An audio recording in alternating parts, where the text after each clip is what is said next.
Hi guys, welcome back to Hanging Out with Lori. I'm Lori. If you're new here, welcome. If you're returning, thanks for coming back.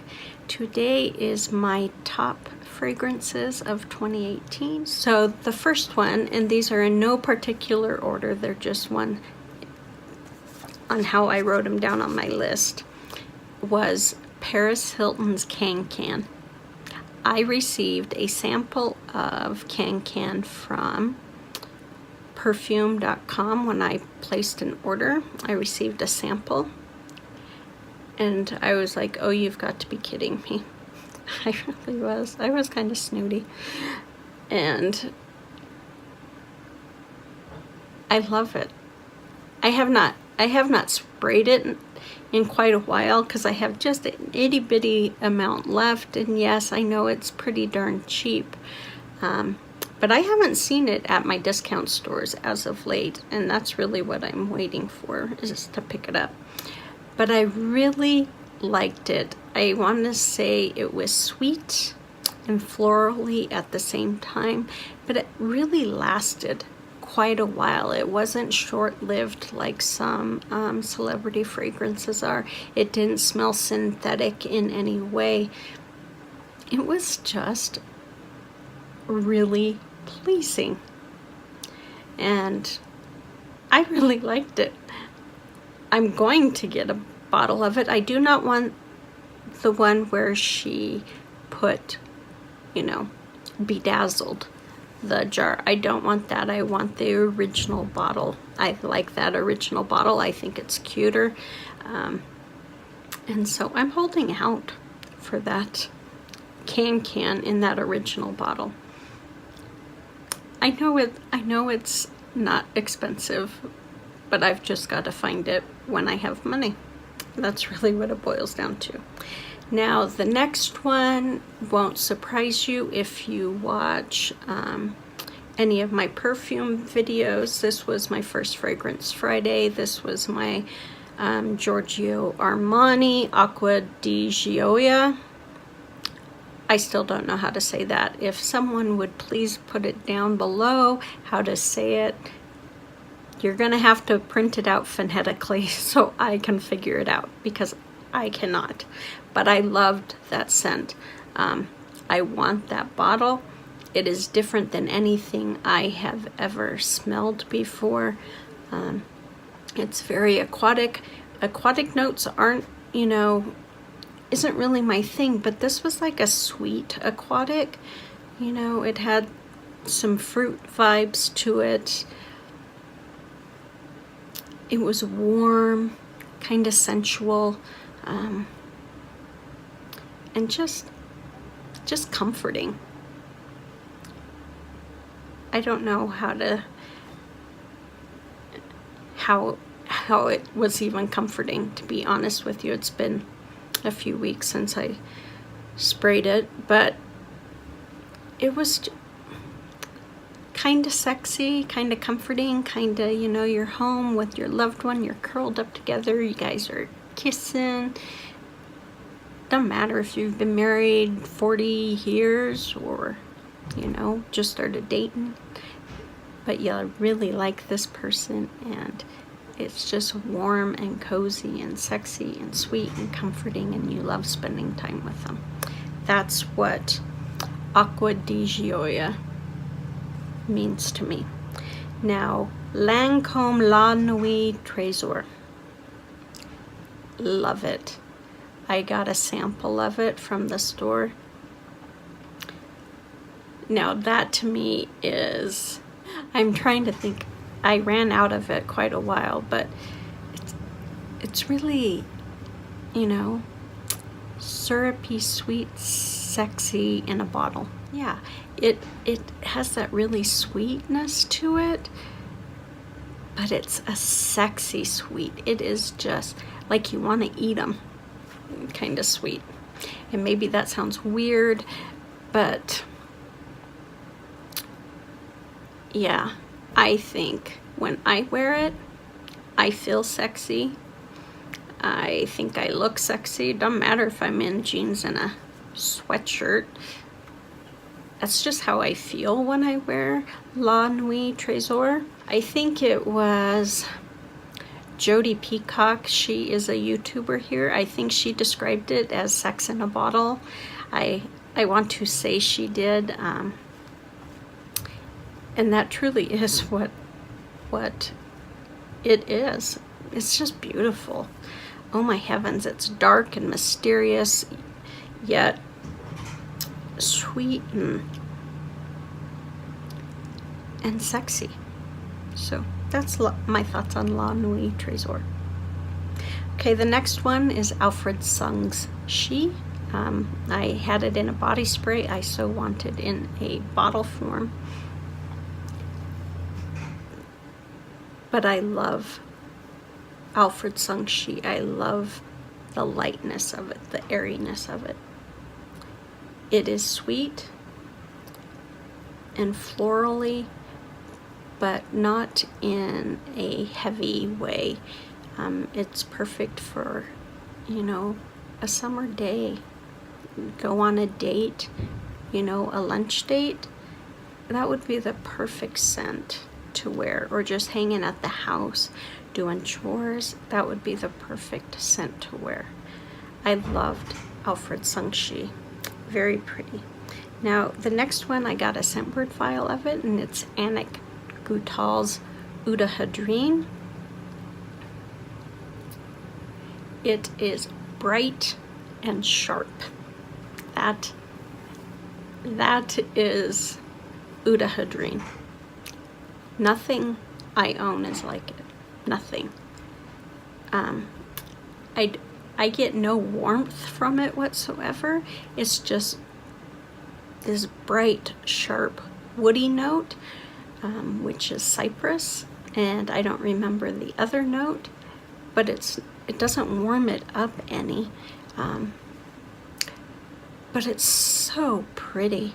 Oh my heavens, it is just a beautiful, beautiful scent. Just gorgeous.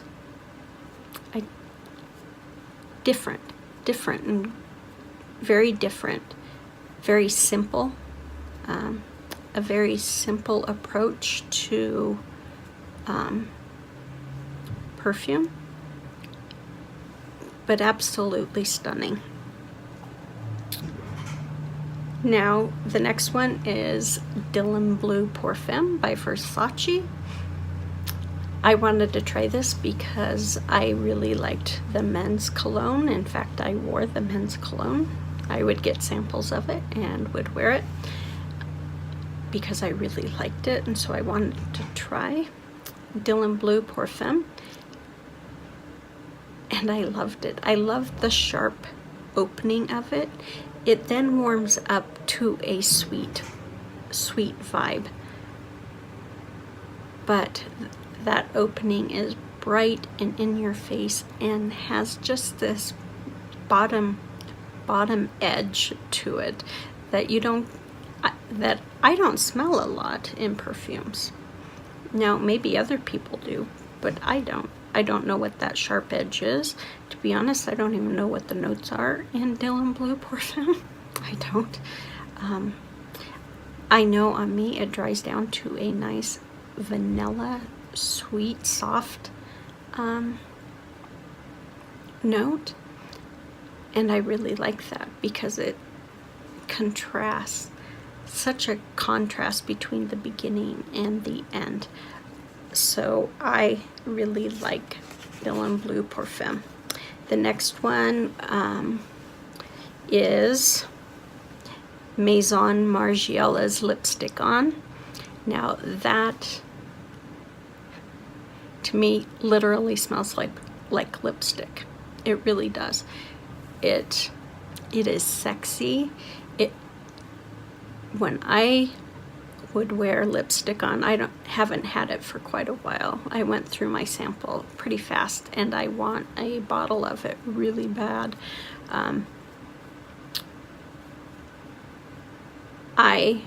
It makes me think of red lips. A woman wearing thigh-high pantyhose with garter belts. you know, just that really sexy vibe, a short skirt, and, you know, 5-inch heels, and owning the room. She owns that room, and she knows it walking in. She knows that underneath everything, she has this really sexy lingerie on, but on the outside she projects this strong, powerful woman. But underneath everything, deep down, she is so sexy, and she owns her sex appeal, and she owns her physical presence as a strong woman. She is all of that. You know, she's smart, she's sexy, she is the woman in charge. And yet she's also soft. There's a softness about her. That is Lipstick On. Just brilliantly gorgeous. I love Lipstick On. Then the next one is Guerlain's Insolence, and it is the eau de toilette. I wanted to try this after Emmy Ever After talked about Insolence, and I was able to get my hands on a bottle of it, and I love it. I love it. I don't know how to describe it. I don't know what the notes are. It has a different opening to it. It took me a few times of trying it to really like that opening. Now I like it. It's still different, but at first I was like, oh my heavens, what have I done? What has Emmy Ever After got me into? But it is beautiful. It is just downright beautiful. It has this really sharp brightness at the beginning, but it is, I want to say, kind of a floral brightness, a floral sharp. It isn't anything like, it isn't like Uda Hadreen where it's cutting sharp, but it's got this bright floral sharpness to it that kind of takes your breath away, and then it warms up to this sweet, yummy goodness. And I like to wear it to bed. I do, because I love the warmth that it starts to evoke.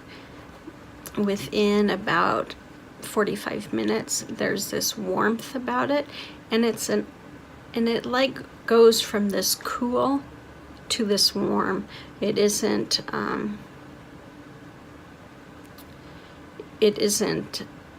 a fast fast transition. That's the word I'm looking for. It really is a slow transition into that warmth, and I love it, and it lasts forever. When I wake up in the morning, I still smell Insolence, and it is very pretty. I haven't owned it for very long, so I can't give you a whole bunch of information on it or deep thoughts on it, but I can tell you it is beautiful, and I'm so glad that I listened to Emmy Ever After and tried it out, because I'm grateful I have it. It is that pretty. What was your favorite scent of 2018, or scents of 2018? I'm curious to know. With that, I will sign off. You guys take care, and I will see you on the next one.